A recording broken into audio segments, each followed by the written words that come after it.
4:39, Sam. That's the sunset tonight. Are we going to see any of it? Oh, are we doing weather now after that? You got me all worked up now, Danny.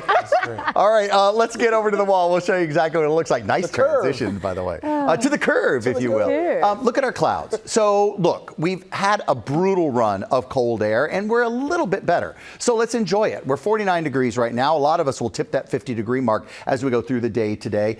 Clouds are out there, and I think for a good part of the day today, we'll have to kind of suck it up and stick with them. So we're 46 degrees in Montgomery, we're 48 in Danbury, 49 in Bridgeport, 48 in White Plains, 49 in Central Park. This wind is a little bit to the northwest, but it's fairly light. A little tougher than yesterday, and you're going to notice the gusts can be 30 miles per hour for the first part of the day. I'd like to say you're not going to feel them, but you will at 30, 32 miles per hour. And even for the rest of the day, when they drop, it's still a little breezy. 20 mile per hour wind is just going to be a part of the thing. And even there are some sprinkles, so it isn't my favorite day. And when I see these little flurries coming into Pike County, I know that once they get into Sussex County in northern New Jersey, this will be more in the form of a shower. But look at all the cooler temperatures in the hills and valleys there of New York State, where we are still getting a little bit of snow. Let's run a model through just to show you that most of this is really going to be a sprinkle as it moves through the area. If any of this continues into the evening, there could be one or two little bursts of flurries that make it. So at 11 o'clock tonight, could that be a slippery spot on the roads right there on the border of Jersey with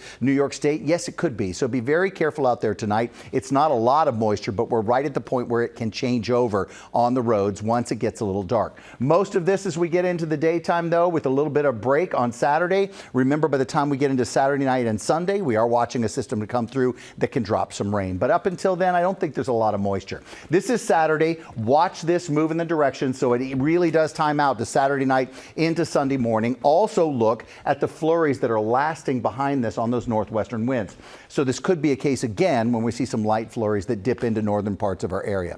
52 degrees today. That's not bad. It's really a lot better to get above the 50-degree mark, even for me just mentally. 40 degrees is where we're going overnight, and then look at 48 for the day tomorrow. On the 7-day plan, this is what it looks like, and you can see that Saturday night time period into Sunday is where we get a little bit of moisture, but even a little lingering flurry when you look at the morning temperatures, depending on where you are, particularly north and west. Just be careful late tonight, because some of that light stuff could be slippery.